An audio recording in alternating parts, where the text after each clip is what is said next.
This episode of On the Beat is brought to you by Ingles. Shop online with Ingles Curbside Pickup. New curbside stores opening every week. Please welcome Mike Griffith. Welcome to tonight's On the Beat show. Ingles on the Beat. Mike Griffith here. Thought I would take a break and talk some NFL Combine and Georgia Bulldogs with you. They told me, said, Mike, you need to take a break. They said, you've been working too hard. I said, all right. But you know what? I've got to talk about this NFL Combine, and I got to talk about these Georgia Bulldogs, because what I saw in Indianapolis last week was absolutely historic.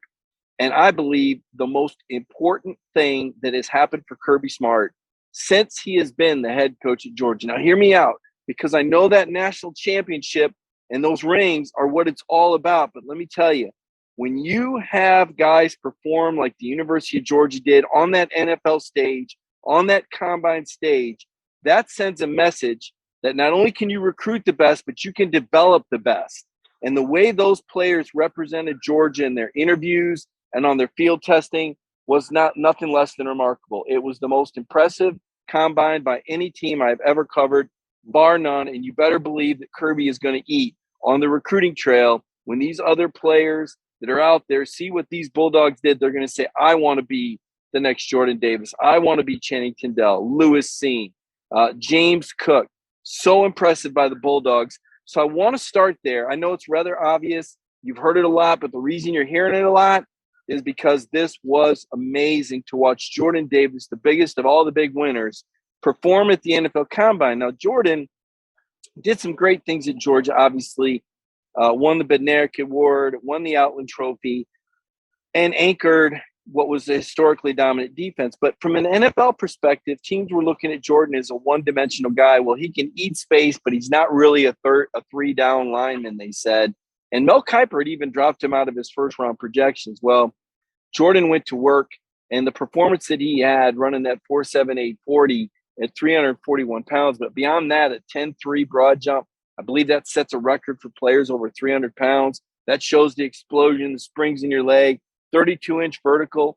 I mean, these are some amazing numbers for anybody, much less a 341-pounder. So I think Jordan Davis, the biggest of the big winners. I would mention Devontae Wyatt in the same breath. You know, you guys knew when I went down to the Senior Bowl, Wyatt was a guy that stood out there, really impressed, really improved his stock, got into the first-round discussion, I think cemented the first round with his 4.76 40, still an incredible number. I mean, Jordan gets all the love and all the attention because he's 341, but Devontae there about 307. Plenty big for an NFL defensive tackle, and he's got skills too. Channing Tindall, another big winner. I mean, Channing, a guy that, you know, buried on the depth chart at Georgia, somewhere else, woulda, coulda, shoulda, probably been a starter, an all-conference kind of player, sticks it out at Georgia, flashes, shines at times. You saw those incredible pursuit angles that Channing took. You see the guy with a 42-inch vertical. That's the second greatest vertical by any Georgia player in the last 12 years at the Combine, as far back as those records go. Just stunning. And then a 4.47 40. I mean, that is really fast. Again, all these times were fast at this year's Combine, but Channing really stood out to me. Quay Walker, you know, you look at his 4.52 40 and you go, well, you know, listen, Quay is 241 pounds. And that 4.52 is in line with Nick Chubb. That's fast. Of course, Trayvon Walker, we knew Trayvon would be a workout wonder. He was another big winner, a 4.51 40 for Trayvon Walker at 275. I mean, guys that big just aren't supposed to run that fast. He was faster than David Ajabo and Aiden Hutchinson. Excuse me, the two Michigan defensive ends that you've heard so much about. But I think the biggest in terms of the guy that moved the most, literally jumped 2 rounds, was probably Lewis Seen. And Lewis had that incredibly good interview. I know you guys saw that interview Lewis did on Dog Nation Facebook page and YouTube channel. I asked him several questions. I thought he was articulate, bright. His answers really provided a lot of clues as to just why this Georgia defense was so special. And then Lewis goes out and runs a 4.37 40. I mean, that's head splitting. I mean, that's Tyson Campbell speed. I mean, that's amazing. And a 36-inch vert. You know, this is a 6'2", 199 guy. And I get the feeling that Lewis Seen's best football still ahead of him. So those were my big winners from the combine. I guess it struck me again just how underrated Jake Camarda really was this year. I saw Jake run that 4.56 faster than 7 or 8 of the receivers that were there. And the thing that strikes me about Jake is early on in his career, he had some moments in big games where I didn't feel like he was always at his best in the big moments. And that's a knack. That's a skill that I think some players either get or never get. And I think Jake Camarda got that. Think about how many times Georgia was backed up inside their own 25, and Jake booms a 60 or 70 yarder and flips the field position so that great defense can sink in. Or times when he buries the other team inside the 20 or the 10. You go back, or even his kickoffs. Great kickoffs, preventing teams from really getting anything going special teams wise. Just a guy that controlled so much field position that we never really talked enough about. But you better believe that the NFL scouts are all over Jake Camarda. So those are some of my winners and some of my initial impressions. Haven't been at the Combine last week. They do it at the Indiana Convention Center, along with Lucas Oil Stadium. They're all right there downtown. I know a lot of the Dog fans that were there for the national championship know that downtown area well.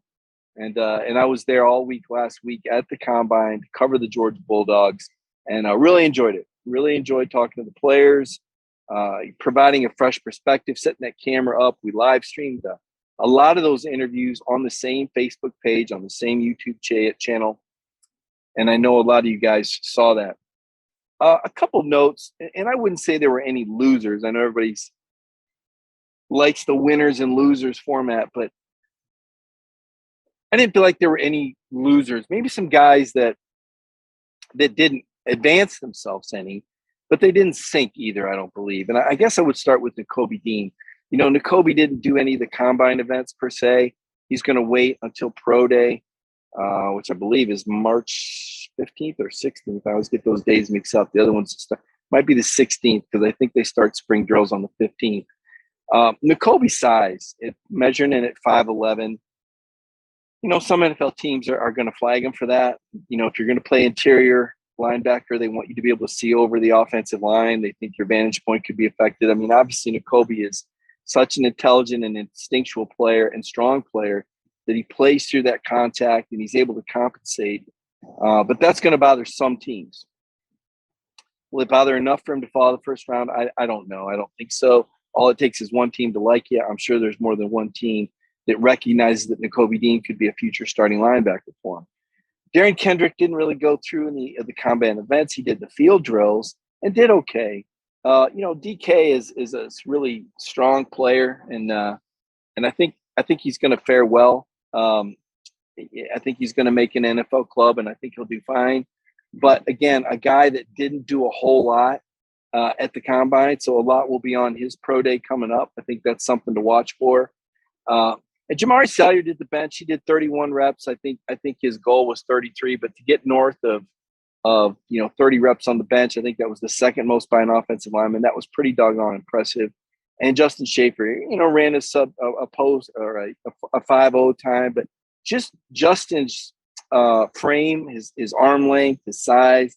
I think Justin is a guy that a lot of teams believe that they can work with, and I think a lot of teams believe that Justin Schaefer's best football is still ahead. I would be among those people that believe that. 3 takeaways here, before I conclude kind of the first half of my combine wrap and of the Ingles on the Beat show. One, just all the love that the Georgia players showed for Georgia, for Kirby Smart. It was really common. I mean, you can tell when it's manufactured. You can tell when it's authentic. And this was authentic. I think those skull sessions that Kirby did were really a key. And we talked about them during the season, but I think they were even bigger than maybe we realized. When you listen to the players talk about knowing each other's why and how they were able to pull themselves and one another through the adversity this season. I mean, losing to Bama in the SEC title game was, that was getting knocked down. And for Georgia to get back up and dominate Michigan like they did, and then beat Alabama, that great defense holding Bryce Young to 1 touchdown, really compensating for a slow offensive performance through the first 3 quarters. It just said everything about how these guys pull together and rise and that defensive almost synergy that you saw. Two, for all the talk about the combine, and listen, as I said, biggest event for Kirby Smart and the Dogs, because this is one heck of an advertisement. When the NFL Network is singing your praises and you're getting ready to see an NFL draft where dogs are going to be going off the board left and right, it's going to be huge. That is a commercial like no other for your program. And Alabama's been getting all that love and doing all those things in the past. This year, it's the year of the dog. And I've seen a lot of people say that and write that. All that said, the combine's not everything. So, yes, it's great for the program. Yes, it's the biggest thing. But when you start breaking down individual players and going, well, he ran a faster 40 time than Nick Chubb. Well, that doesn't mean you break tackles like Nick Chubb. Or, James Cook running faster than Dalvin Cook doesn't mean he's going to break tackles like Dalvin. And I'm just trying to be realistic with the expectations here. Great numbers for Zamir and James, but the body of what NFL teams are going to take in is going to be off what they see on film. And while I think these numbers definitely solidify Zamir and James as draft picks and maybe even move them up around, I still think you're not looking at James going any higher than second round, maybe third, and Zamir, fourth, maybe fifth. Now, I could be wrong, but there's a lot of really good running backs. That's the other thing. You got to take a look at how valued is the position. It's been somewhat devalued of late. I mean, heck, DeAndre Swift was a second-round pick, and he was a franchise back. So the position has been somewhat devalued, one. And then you got to look at the competition. And Kenneth Walker and that Iowa State back are probably from Michigan State, and then the Iowa State back. Those are probably going to be the first two backs off the board. A lot of teams like Brian Robinson as well, bigger thumper type of guy. But I could see James being the third back, if not the fourth. And maybe Zamir works into those top five backs with that 4.40 time. So that's kind of, my thought. There was one other thing, and that was, the players, the anecdotes. And, every coach has to have a way of leaning on his players and doing it in a way that they understand it's what's best for them. When a coach gets up in your stuff and gets in your grill, you got to be able to roll with that and not take it personal. Well, when the coach has proven he can produce first-round draft picks and championship teams, it's a lot easier to take that criticism than when it's a guy that hasn't won all that. So I think Kirby having the championship team, I think Kirby now building a culture where everybody on the team next year will be all Kirby Smart recruits. I guess Julian Rochester was the holdout this year. But now people know what to expect. And when kids come in, older veterans can say, hey, man, look, that's just Kirby. And kind of an example of that is Kirby and his microphone. So for those that don't know it, Kirby has a mic. He's mic'd up every practice, and he calls guys out over the loudspeaker where everybody on the practice field can hear it. And it's kind of a motivator. And the players all know, like, man, you can't hide from that microphone. Kirby might see you jogging for one drill to the other instead of sprinting, or maybe not using the technique, and he screams out and he says things, disparaging things that's supposed to make you feel like the whole world's looking at you. And the idea is to keep you sharpened on your toes. It reminds me of some of the military training that I had at jump school at Fort Benning when I was a long time ago. But we knew that we called those guys black hats. That was the name of the jump school instructors. And they were over the top critical and threatening, but we knew that going in. And we didn't take it personal. We understood they were just trying to prepare us. And I think that players at Georgia know now, more than ever, that, Kirby's just trying to prepare you. So when he says things, and it may be so mean and so bad that you've got to laugh, like Lewis Dean says, it's fun until it's you, right? But I think Kirby winning that title, the players understanding that culture, it enables Kirby to be that guy that's going to get in their grill, that's going to be able to jump on their stuff, and nobody's going to take it personal. They're going to understand where Coach Smart's trying to get them. And it just makes it that much easier when you've got a proven – I think the Alabama player's been there with Saban for a long time. I mean, look, he's got, 7 titles? That's a proven commodity. Well, Kirby getting this title means a lot. And it also means a lot for all these guys that are going to the NFL right now to be endorsing Kirby, the work ethic, the work style, and showing that, hey, guys, if you do what you're told at Georgia, you will get the rings and you will go to the combine and you will blow it up. So I think that is another thing that I took away from the week at the combine. Real quick, again, before the halftime break, I want to talk just briefly about Tom Crean and Georgia basketball. They play Vanderbilt Wednesday night in the SEC tournament. If they were to win that, they play Alabama Thursday. They did beat Alabama earlier this year. That's their one SEC win. There is something to be said for that. Look, I don't know if Crean is going to get fired. I know the record is historically bad, but I also know that there were historic circumstances around it. This one-time transfer was devastating to a lot of programs, not just Georgia, right? I mean, the average number of transfers per team was 7. 7 was the average across college basketball. So the fact that Georgia had a lot of guys transfer out, that's not headlines. Everybody had a lot of guys transfer out. What hurt Georgia was the timing and who went and when they went. And losing a guy like Tamani Kamara, word is Kamara wouldn't have left if Wheeler would have left first. There was a rub between those two. Unfortunately, it happens sometimes. And Wheeler was the last to leave, and I think really caught Georgia off guard. Georgia really tried to build a program around Xavier. He wanted to go home to Texas. The Longhorns didn't have a spot for him. He started talking about going to the NBA. That wasn't going to happen. Kentucky, with a great acquisition of Xavier Wheeler, and now the Wildcats have Xavier, and he's really stepped his game up there. But the point is, Georgia was devastated by that rule happening and having a coach and a program that wasn't like the others in the sense of there was no FBI investigation here. There was no NCAA investigation here. They weren't doing what they had to do to get players in that climate. And you ask yourself, well, why? Well, why? Because Georgia didn't want to go on under NCAA investigation. Georgia had wanted to enforce players going to class. And you can say, well, that's great, but just win, baby. And you say that, but that's just not how Josh Brooks is operating, right? And it's not how Tom Crean came into operate. Now, at Indiana, there was a basketball culture there, much like at Georgia, there's a football culture. And certain people in these cultures are going to do what they got to do to steer kids in that direction. They do it for Georgia football. They did it for Indiana basketball. Now, the question is, could Tom Crean, with this new NIL in place, be able to get the money generated to attract players? Because that's what it comes down to. It comes down to that. Do not kid yourself. Don't have the illusion that, these kids from Atlanta, they'd love to stay home. No, they're going where the money's at. All right? That's basketball. It's the way it is at AAU. It's the way it is at the college level. Ant-Man Edwards chose Tom Crean because he knew that Crean knew how to coach and could help him get to the next level. Crean did that. Now, they had a COVID year. The tournament was canceled. I don't know what they would have done. That was a team that did win a top 25 game on the road, non-conference action. That was only the second time in Georgia basketball history that the Bulldogs won a non-conference top 25 road game. That's how bad Georgia basketball has been. They've got one regular season title in program history in the SEC. Just one. Think about that. Georgia Tech has 2, and they're not even in the league anymore. This is a culture issue. This is bigger than a coach. I'm not saying that Crean won't be fired, will be fired. I'm just saying if you think just changing coaches is going to fix Georgia basketball, then you haven't been paying attention since 1940 or whenever it was that the basketball league and SEC started, okay? It's going to take an overhaul. It's going to take an experienced coach. This is not the place for a first-time coach. This SEC has turned into a Shark Tank. Take a look around at these coaches that you're playing against. Not the time for a first-timer. It's going to be very interesting to see if Josh pulls the trigger, and if so, what direction do you go in to get somebody that's more proven and accomplished than Crean, who's put a half a dozen guys in the NBA and been a Big Ten Coach of the Year, won a Big Ten title. He can do it if he's got the players. What do you have to do to get the players here? That's the question. I want to go ahead and take a break right now, halftime break.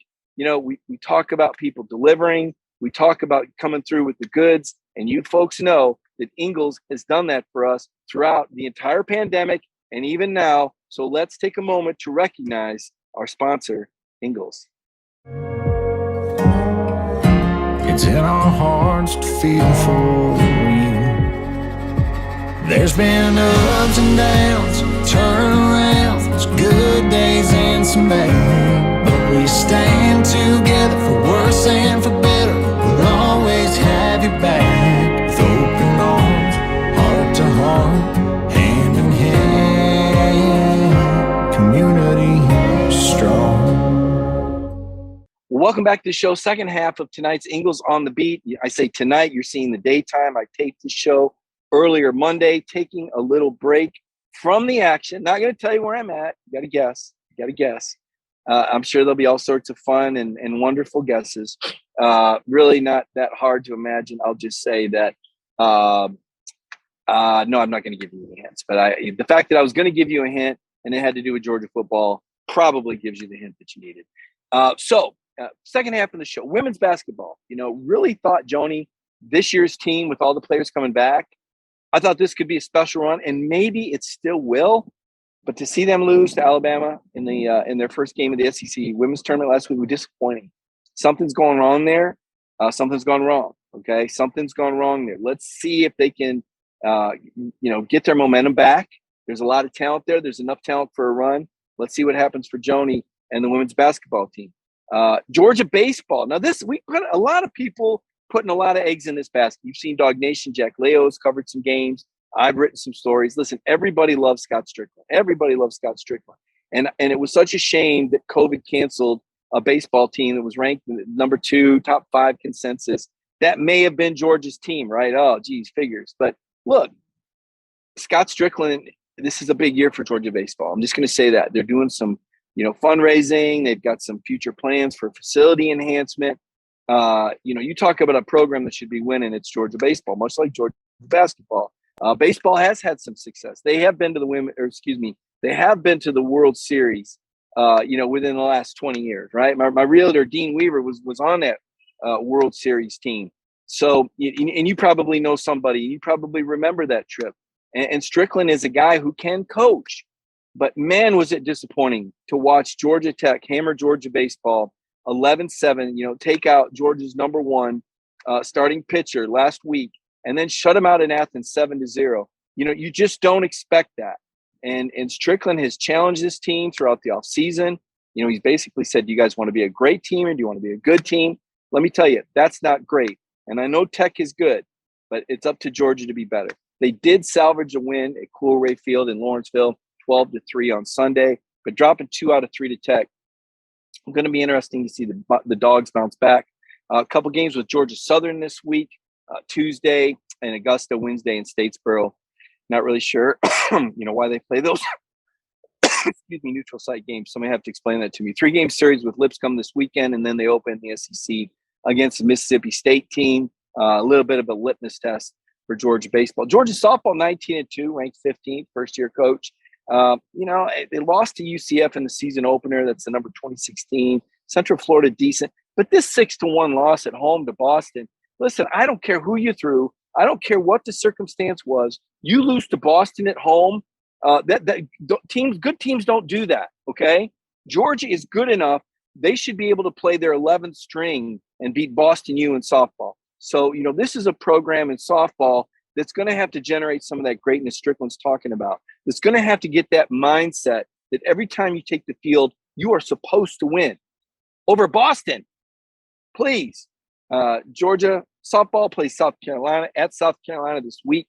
This should be a sweep if Georgia softball is who we think they are.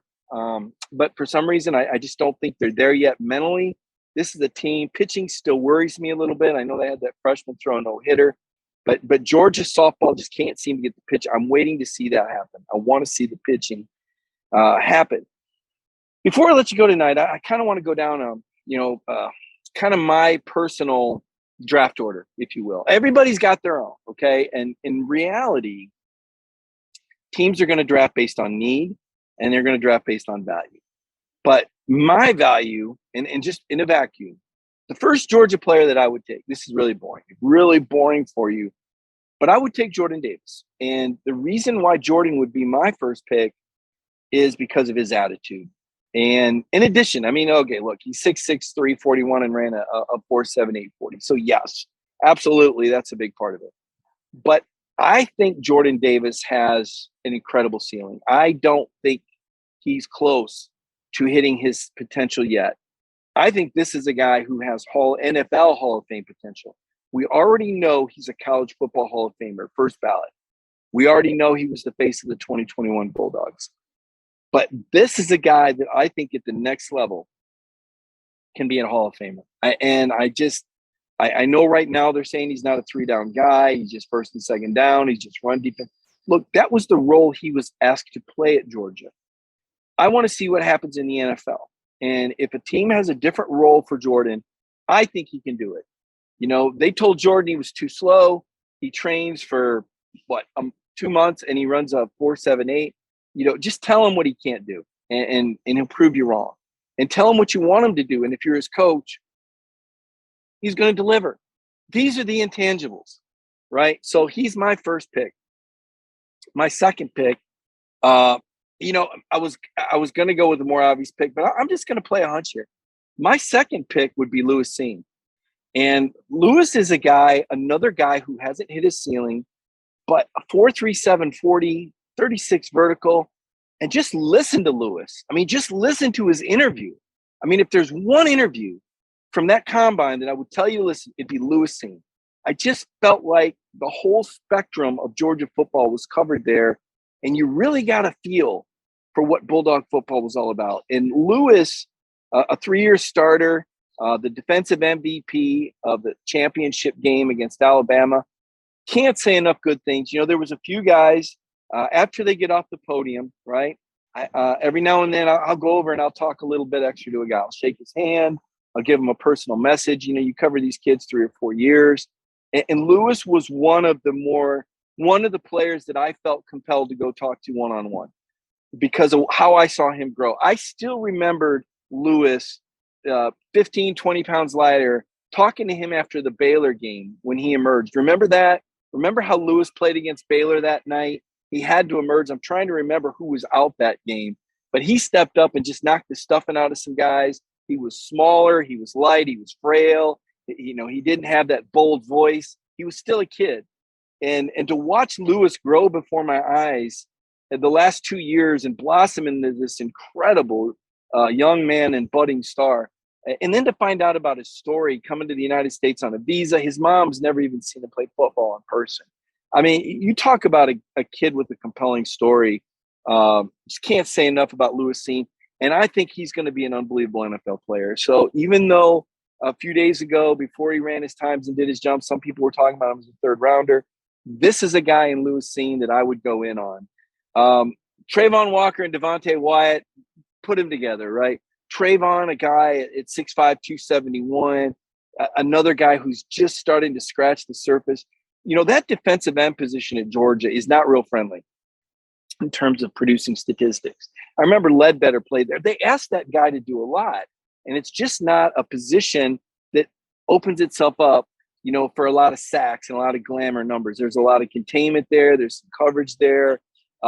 Sometimes you play inside, and it's a real blue-collar position. So I think Trayvon Walker is even better than his numbers suggest. His numbers not going to blow anybody away, but I think his tape will. And Devontae Wyatt is a guy, Kenny McIntosh told us about Devontae on the K&M Squared show when we said, who's the last guy you'd want to get in a hitting contest with?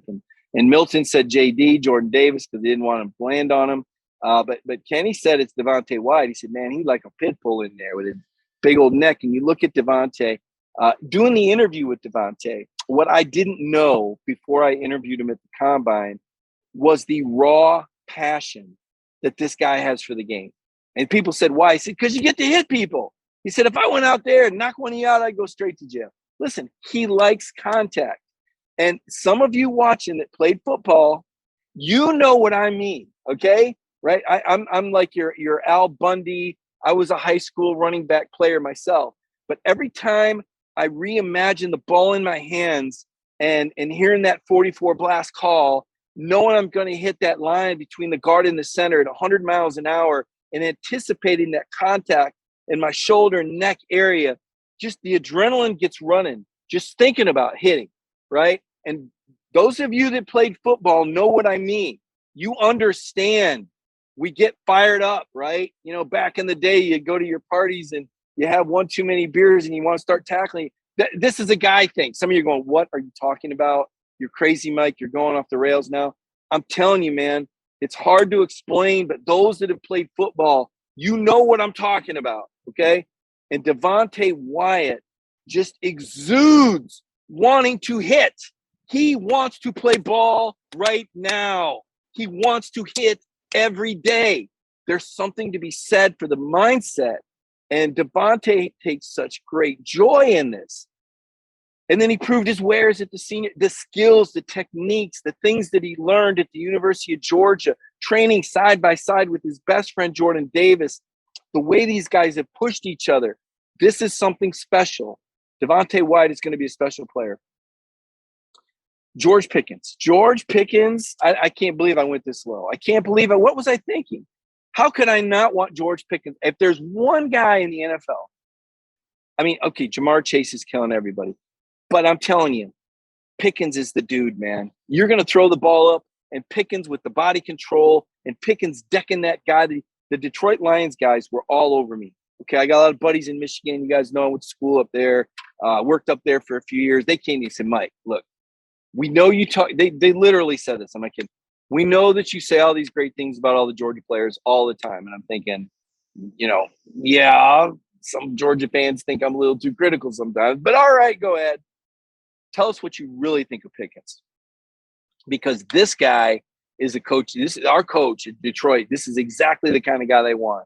They want a physical guy on the perimeter that can go up and make. I said, listen, man, I love me some George Pickens. I said, I don't have anything bad to say about. Now, when he was young, as a freshman, he got in that fight at Georgia Tech. That was bad. That hurt the team. He was suspended for the first half of the SEC title game. Swift was injured, and they played Joe Burrow. It was over. No Pickens in the first half. Swift can't run between the tackles. That game was over. No, they still had a guy drop a touchdown pass from Jake Fromm on the first play of the game, but they weren't going to beat LSU that night. And I don't know if Pickens and Swift would have made a difference. But I felt like George learned something. And George is a guy, that plays with great joy and passion. We were talking about Devontae hitting. George has this energy level where they say even in practice, you can't turn it down, right? He can't shut it off. He can't go less than a halfway because of his joy in the way the catches he makes. And Darian Kendrick and talking with, LSU cornerback, you tell Stingley about how much of a technician George is. You don't know that because we never heard him talk. He was kept away from us. He was kept under wraps, right? Pretty fascinating to see a guy like George Pickens make a comeback from an ACL injury like this. I mean, the guy got hurt in March. I'll be honest, I didn't think he was coming back. I said, why in the world would he come back? He can't come back from that. But he did. He came back. He played the last 4 games. He wanted to play for the title. He missed JT. Listen, it is what it is. Pickens and JT were very good together. I mean, this historic defense was getting run by the JT Daniels George Pickens offense last spring. Kirby said this offense is ahead of us. He was worried about the defense. That's how good they were together. So, of course, George wanted to see JT at quarterback because it was a different Georgia offense then. And there's no apologies, right? Kirby said at the beginning of the year, it's hard to go 4 and 5 wide when you've only got 6 or 7 healthy guys. And Pickens being out and Blaylock being out and Burton really wasn't 100%. I mean, you understood why the offense and JT getting hurt, you understand why it evolved like it did. And then Kirby said, hey, we got something here. Let's not go back against it. We found our groove here. So understandable why Pickens, he was asked about it. He said, yeah, Stetson's more of a run first guy and JT really excelled at the pass. Listen, bygones be bygones. Ship has sailed. No hard feelings from anyone. That's just what happened. The Dogs won the title. Pickens got his ring. He connected with Stet on that beautiful 52-yard catch. He might only had 5 catches in those 4 games, but it was enough. And it gave him the momentum he needed to roll into this combine and run that 4.47 40. And you might say, well, that's not scalding. Well, AJ Green ran a 4.48. And that's the guy that Pickens gets compared to, fair or not. I think Pickens is going to be a tremendous NFL player. I think he's grown tremendously as a person. If you missed his interview, I transcribed it, the whole thing. It's written transcription on the Dog Nation site. You can also see some parts of the video that are up on Facebook. We had edited that because we went live with BA on Dog Nation with George that day. So those are my top picks. Those are the guys that on Team Mike. There's plenty about N'Kobe Dean. He's going to do great. Tyndall is, I think, his best football is way ahead of him. Quay Walker, I mean, what a thumper. I mean, just a bona fide Mike. Love everything about Quay's game. Really came on this last year. Seemed assignment sound. Cook can do some great things out of the backfield. Jamari Salyer, what a powerful guy. Can play all 5 line positions. Who doesn't want him? Darian Kendrick, you like the comeback story. Tough times, tough domestic issues at Clemson. And Kirby gives him a second chance. He comes in. The consummate pro. Happy ending for DK and Georgia in the national title. And then Zamir, let me tell you, and I put a post up the other day, and some fans can be cynical. I can be cynical myself, so I suppose I understand. But I wrote a post that said, Zamir White was raised right. Well, they were all raised right, okay? You don't get to Georgia unless you got your act together, okay? You don't get there without some support and some love and proper upbringing and proper discipline, because Georgia ain't for everybody. But I mean beyond that. I mean above and beyond the common courtesies and respect that most all the Georgia players show. I mean, this is a classy program. But Zamir has this special charisma that radiates from him. He is impossible not to like. He has a warmth about him. You just feel his presence. And I don't know if that translates to greatness in football, but it's going to translate to greatness in his life. And I've talked with him a few times outside of formal settings, and it's just uncanny. And I understand it now. I understand why everybody is pulling for this guy and why he got all these opportunities. And again, I don't know if it's going to translate to a 1,000-yard season, but this is a guy that is going to do some things in life that are going to be special. And I can't tell you what or how or when. I think he's going to play in the NFL. I do. I think he's going to make a club. I think he's going to get some carries. I think he's going to play special teams. But beyond football, Zamir White is a special person. And I really enjoyed a conversation. I had a private conversation with him after the combine, after he did his podium. And I just can't say enough. You know, I've been a reporter for 30 years or so, I suppose. And I've interviewed a lot of people in a lot of sports, right? And I don't need to go down the who's who list of, you know, professional tennis to Olympics to stock car racing to college football to Major League Baseball, the gamut. And Zamir is a special guy, okay? He's in that top 25 special people you've been around. There's just some athletes and some coaches, some leaders, you're just around them and you just feel a special quality. And it doesn't have anything to do with football. There's just a special charisma there. And our conversation started because Zamir had said that Kirby called him in. And I said, oh, that must have been a big deal. He said, no, he just calls me sometimes. I mean, just Kirby Smart just called, hey, coach, what's up? You know, and I thought, you know, maybe Kirby's not calling Zamir to pick Zamir up. Maybe Kirby's calling Zamir because Zamir picks Kirby up. That's the kind of guy that Zamir White is. I'm telling you, special guy. I hope you get the chance to meet Zamir. I hope you, or those of you who already have, probably know what I'm talking about. But I'm so glad that I had that chance to talk with Zamir and really just kind of understand it, just understand who he is, and it makes it understandable to understand why he was able to do what he did for the University of Georgia. Again, didn't have the most yards, you know, didn't do, you know, wasn't all American, didn't win a high, but you know what? Special guy, special guy, and special team. That's what these Georgia Bulldogs were. You know, the NFL is going to look at them as names and numbers and heights and weights and 40 times and bench press and verticals. But for you all that watch this team go through adversity and watch these guys grow and make the decision to come back another year, I mean, that was special. That's the specialness. And so while the season technically ended with the national championship at Lucas Oil, it really didn't. It really didn't. Watch these guys get drafted. Follow their career. From my experience, covering the 98 Vols that won the national title, it never really ended, okay? The 98 Vols are still a big part of Tennessee football culture. These 2021 Bulldogs are legends. They will always be legends. They will always be the program that ended the drought and the team and the players. And I encourage you to continue to embrace them, support them, as they go towards the NFL, follow their careers. These are the special players, okay? Yes, it's a program win, but it took individuals. It took special people. And kudos to Kirby Smart for recognizing who these young men were and recruiting them and bringing them into his program and developing them. And kudos to them for their hard work. That was the key ingredient. The players were asked over and over and over, what do you have to do to stay ahead of Alabama? And the answer was hard work. No shortcuts. You don't got it made now, okay? Hard work. You've got to be all bought in. This group was bought in. Congratulations again to the 2021 Bulldogs. Congratulations to the 14 young men that were at the NFL Combine. They represented this program. Incredible fashion. It couldn't have been a better commercial for what Georgia football is all about. And do not forget about John Fitzpatrick. He wasn't here. He broke his foot. That's another guy who could get drafted. Do not forget about Julian Rochester overcoming all those knee injuries. He wasn't at the combine either. But these players that are leaving will be missed greatly. There is a huge leadership back.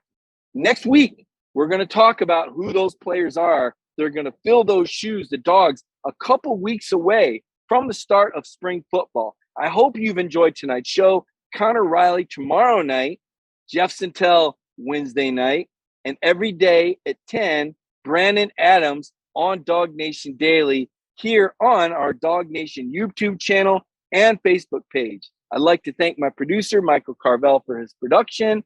I am going to catch some rays and close my eyes and dream about football, professional future.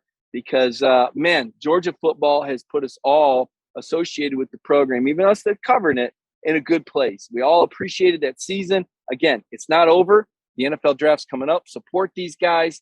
Enjoy yourselves the rest of this week. Have a great week, everybody.